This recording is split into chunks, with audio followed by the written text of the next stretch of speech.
Soy el doctor Hugo Aguayo, director fundador del Centro de Diagnóstico por Imagen.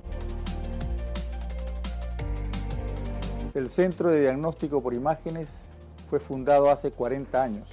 Nos dedicamos exclusivamente al diagnóstico de radiología maxilofacial y dental. Tenemos el personal altamente preparado y las máquinas de última generación. Contamos con 9 sedes, 7 en Lima y 2 en provincias. Lo esperamos en nuestras instalaciones.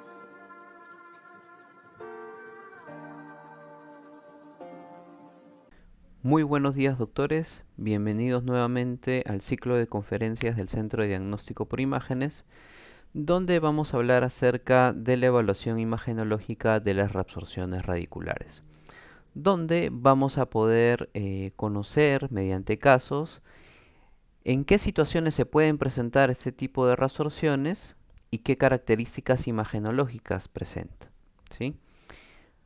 Antes de entrar al tema de las reabsorciones, es necesario recordar que siempre debemos de tener un plan de acción para llegar al diagnóstico.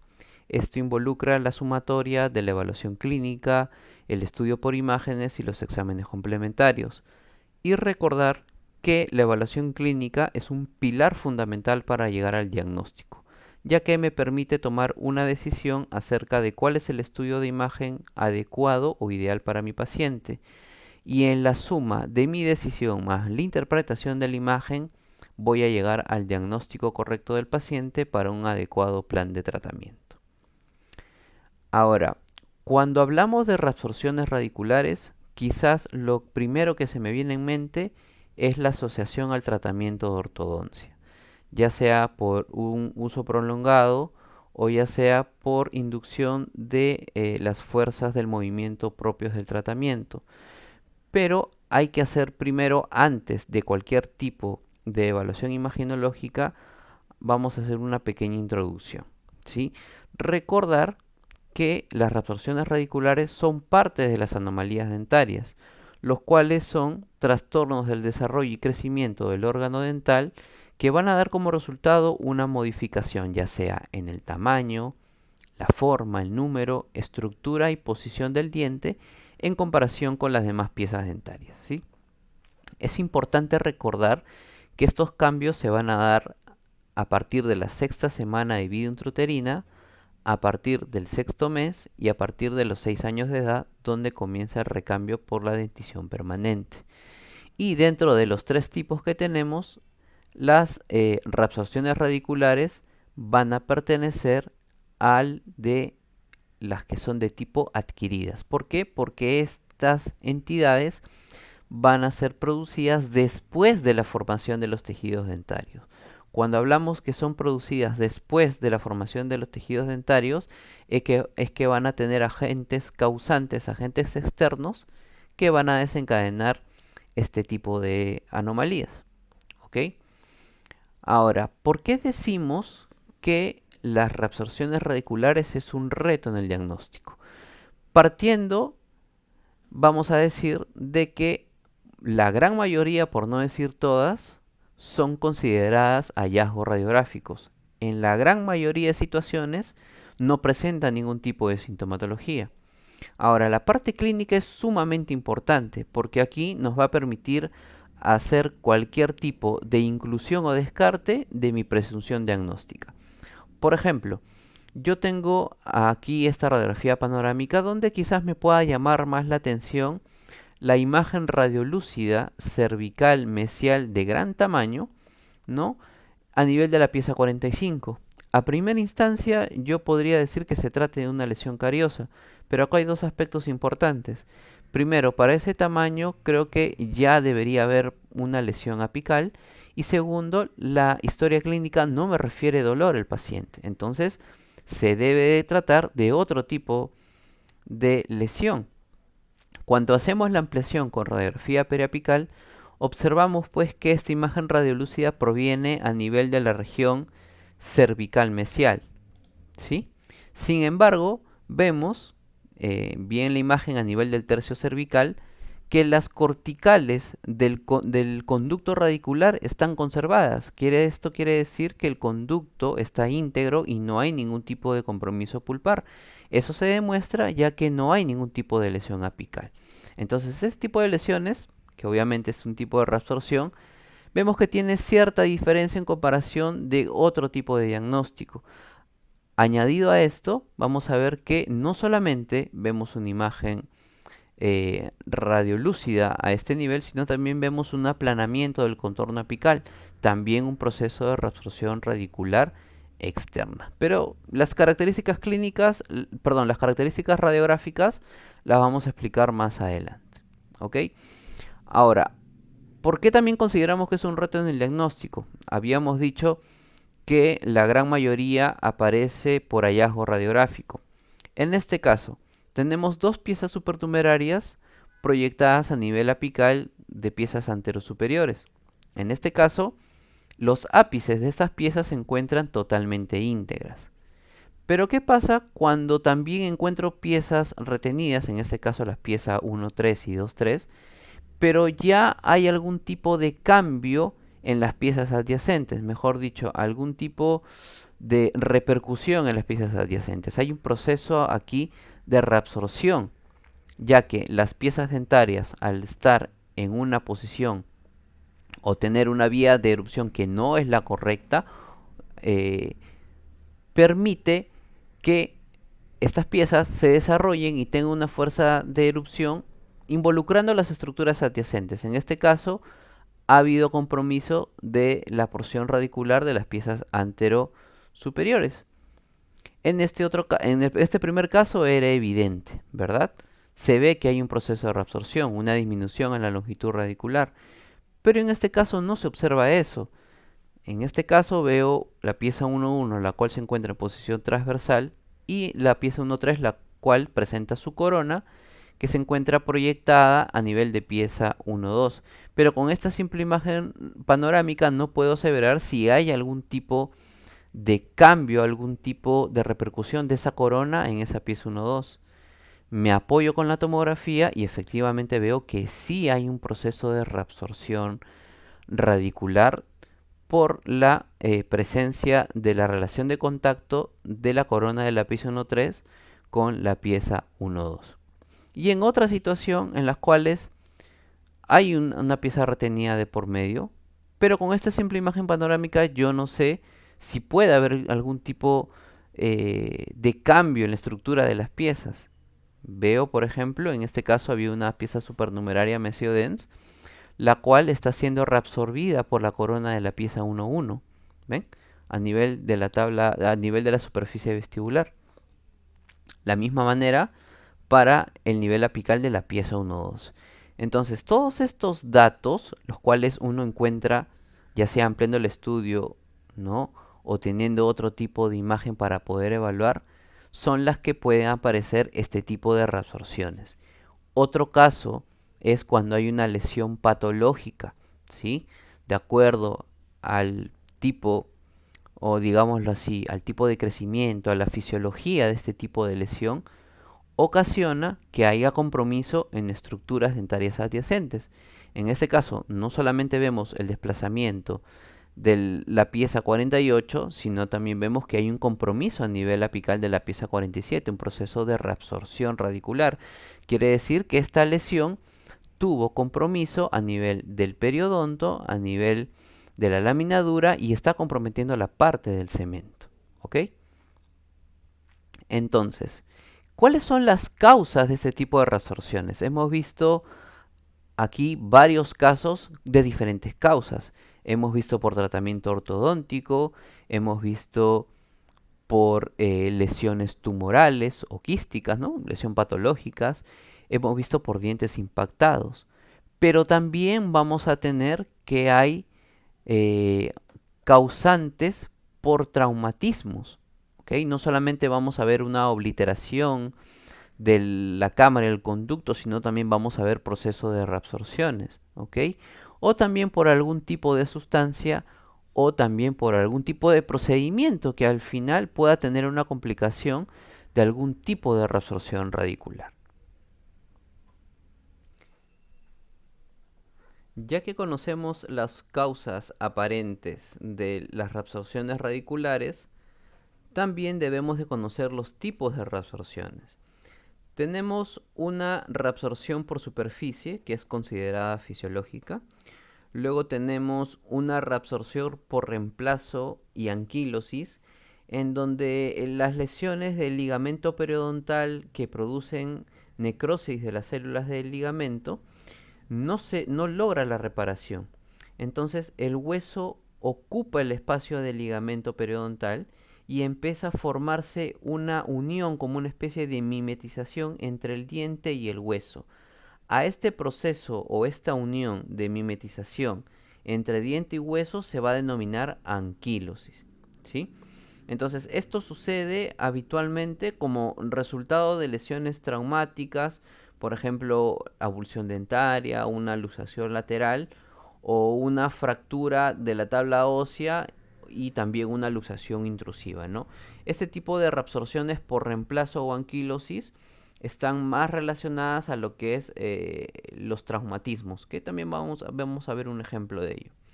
Luego tenemos la reabsorción radicular interna, que es una de las más raras. ¿Sí? La reabsorción radicular interna no se presenta con mayor frecuencia. Y pues podríamos definirlo que, como su mismo nombre lo dice, interna, comienza a nivel pulpar, ¿no? Donde la cámara pulpar y el conducto radicular, o incluso ambos, se van a expandir, se van a ir reabsorbiendo desde adentro hacia afuera. Es por eso que una de las características de este tipo de reabsorciones es la pérdida de las corticales del conducto dentario, ¿sí? Y la reabsorción radicular externa es la que comienza a nivel de la superficie radicular. Y es una de las características principales de este tipo de reabsorción es que tiene un aspecto muy variable. Puede comenzar a nivel de cualquiera de los 3/3, ¿sí? Medio, apical, cervical, incluso a nivel del ápice, ¿sí? Y tiene una forma bastante irregular. Incluso hay una subclasificación que al final la vamos a ver de la reabsorción radicular externa cervical invasiva con un tipo de clasificación aparte, ¿sí? Entonces, por lo general puede aparecer a nivel apical o en la superficie lateral de la raíz, ¿no? Generalmente también las de tipo lateral comienzan de una forma muy amplia, ¿no? Y pueden ir involucrando los demás tercios. Por ejemplo, si aparece en el tercio cervical, va a ir invadiendo hasta el tercio medio y hasta el tercio apical, ¿no? Por lo general, estas son las más comunes que observamos a nivel de lo que son tratamientos de ortodoncia, lesiones tumorales, ¿no? Y lo que son también la impactación de piezas dentarias. Bien, entonces a través de los casos vamos a ir reconociendo este tipo de reabsorciones y haciendo hincapié en sus características imaginológicas, ¿sí? Entonces empezamos primero por la reabsorción fisiológica. Cuando tenemos pacientes niños y ya están en un periodo, o mejor dicho, en una edad de 6 años en adelante, vamos a ver los cambios que producen por la misma fuerza de erupción las piezas dentarias a nivel de las piezas deciduas, ¿sí? Van a ir comenzando a reabsorber el tercio apical, ¿sí? El tercio medio para quedarse solamente con remanentes coronarios. Este es un proceso de reabsorción radicular fisiológica. Ahora, ¿qué pasa cuando no hay ese tipo de reabsorción? Es cuando la pieza dentaria está ausente o hay algún tipo de agenesia y hay una persistencia de este tipo de las piezas deciduas en boca, ¿no? Otro tipo de reabsorción es la que habíamos mencionado, que son básicamente por traumatismos, que son la de reemplazo y anquilosis. Si ustedes observan aquí la pieza 1-2, no está de una característica normal, por así decirlo, ¿no? La reabsorción que tiene no es un facetamiento, no es un aplanamiento y viene el tercio radicular o el segmento radicular restante de la reabsorción, sino que va disminuyendo su densidad y se va mimetizando con la parte ósea, ¿ven? Entonces, esta es una reabsorción por reemplazo, donde no hay una interfaz que separe la parte dentaria con la parte ósea, sino que hay una mimetización de estas dos qué es lo que está ocasionando el proceso, ¿no? A comparación, miren, de esta pieza 1.1 y esta pieza 2.1, donde el proceso de reabsorción es más marcado. En este caso, acá hay una mimetización entre el hueso y la pieza dentaria. Aquí en esta imagen panorámica lo que más llama la atención es que a nivel de la pieza 1-2 hay una imagen radiolúcida a nivel del tercio medio, ¿verdad? Es como una bolita radiolúcida a nivel del tercio medio y una lesión apical. Cuando ampliamos con la tomografía vamos a observar que se pierden las corticales del conducto para de cierta manera abombarse. Comienza el proceso de reabsorción dentaria desde dentro del conducto radicular hacia el exterior. Estamos frente a un caso de reabsorción radicular interna. Y para especificarlo o para expresarlo de una forma más clara, es que esto nace a nivel de cámara o de conducto radicular. Entonces se forma un tejido de granulación para luego empezar el proceso de reabsorción, donde a través desde las paredes del conducto dentario se va comenzando a perder estructura dentaria. Es por eso que la característica fundamental de la reabsorción radicular interna es que nace a partir del conducto radicular desde dentro hacia afuera. ¿Ok? Ahora, entrando a las presentaciones más variadas, que son las reabsorciones radiculares externas, habíamos dicho que tenemos muchas causas, pero hay que saber identificar y saber reconocer de forma correcta. Una de las causas más comunes son las impactaciones o retenciones de piezas, que los vimos en la parte inicial. ¿Sí? En este caso, los caninos retenidos y las terceras molares son las piezas más propensas a generar este tipo de resorciones, ya que la mayoría de ellas están impactadas con las porciones radiculares de las piezas vecinas. En este caso, miren la región cervical distal tanto de la pieza 37 como de la pieza 48. Estas piezas están siendo reabsorbidas debido a la relación de contacto que tienen con las coronas de pieza 38 y 48 respectivamente. Este otro caso donde podemos observar que hay retención de caninos de la pieza 1.3 y 2.3, pero a simple vista yo no puedo ver si hay algún tipo de daño o algún tipo de relación que tenga estos caninos con las piezas anterosuperiores. En este caso se amplió con la tomografía y vemos que sí hay relación con estructuras adyacentes, con estructuras vecinas. Y es que durante el desarrollo y esa fuerza de erupción en el cual las piezas se encuentran hacia palatino, ha habido compromiso de la porción radicular de la pieza 1.2, de la pieza 1.1 y de la pieza 2.2. ¿Sí? Es característico este tipo de imágenes de reabsorción. ¿Cómo yo puedo identificarlo? Primero, por la relación de contacto que tiene con alguna pieza dentaria. Y segundo, porque van a ver una disminución en la longitud radicular y un aplanamiento del contorno apical. Obviamente esta morfología no es la normal, está alterada y eso es por un factor externo. En este caso son las piezas dentarias, los caninos retenidos. Este otro caso por tratamientos de ortodoncia. Habíamos dicho al inicio de la conferencia por influencia de los movimientos ortodónticos.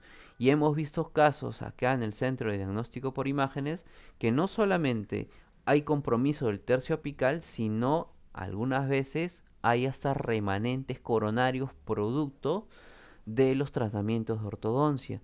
Y este es un caso ejemplo de ello. Miren, al inicio pensábamos, bueno, este tipo de resorciones típicos de un tratamiento de ortodoncia, pero pensábamos que la pieza 43 estaba ausente y que eso era un una restauración protésica de forma estética, ¿no? Una corona de forma estética.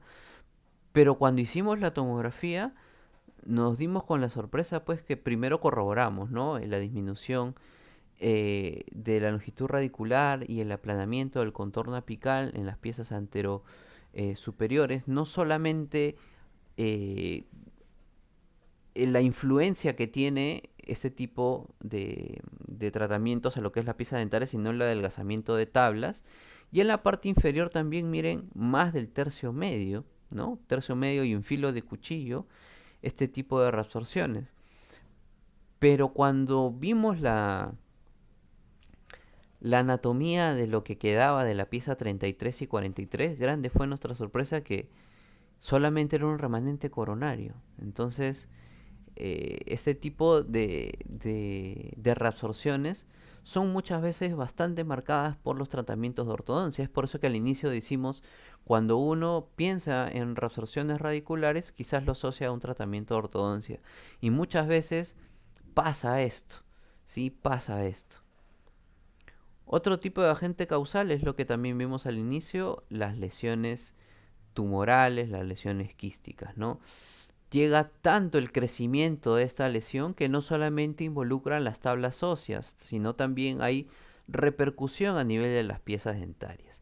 Y produce pues el tema de las reabsorciones radiculares. Las piezas dentarias también se ven afectadas en lo que son las lesiones patológicas o lesiones tumorales, ¿no? En tratamientos de ortodoncia, perdón, en tratamientos de endodoncia, en este caso el paciente vino porque tenía dolor, molestias, tenía una pequeña bolita a nivel de la pieza 26. Cuando hicimos la radiografía panorámica, evidenciamos pues, ¿no?, que había una imagen radiolúcida, mejor dicho, una línea, una banda radiolúcida a nivel del tercio medio radicular. Pensábamos que era una fractura de tipo horizontal, pero cuando ampliamos el estudio, ¿sí?, nos dimos con la sorpresa de que no había tal fractura, sino que era un proceso de reabsorción radicular externa por una lesión osteolítica activa por un conducto MB2 que no había sido obturado. Entonces, por lesiones periapicales, por tratamientos de endodoncia, también pueden aparecer este tipo de reabsorciones, reabsorción radicular externa. Ahora, hemos visto casos en los cuales es bastante evidente, por decirlo así, que hay algún tipo de alteración en una pieza dentaria. Como habíamos dicho al inicio, la gran mayoría de estas reabsorciones son por hallazgo radiográfico. Ahora, en esta imagen panorámica, yo no veo absolutamente nada, salvo las terceras molares, que me pueda llamar la atención. Y justamente el motivo de consulta fue evaluación de las terceras molares. Cuando se hizo la evaluación de la pieza 1.8, nos dimos con la sorpresa que la pieza 1.7 tenía estas imágenes hipodensas a nivel del tercio cervical y medio de la raíz palatina. Entonces pensábamos que quizás podría tratarse de una lesión cariosa, pero no se veía nada en la panorámica y tampoco se veía nada en la tomografía. Pero miren de dónde proviene, de la superficie externa radicular, característica fundamental de la resorción radicular externa. Y acá se grafica muy claramente la diferencia entre una interna y una externa. La interna proviene o nace del conducto radicular y la externa no, de la parte externa. Y una característica principal es que respeta las corticales del conducto, cosa que ustedes acá observan, ¿no? Tiene un crecimiento más que todo vertical que horizontal. Y miren, respeta la interfaz de la cortical del conducto radicular. Entonces ese es un claro ejemplo de una reabsorción radicular externa, ¿no? Diferencia del interno. Otro tipo de situaciones es en las cuales yo puedo pensar, que también lo tocamos al inicio, que podría tratarse de una lesión cariosa.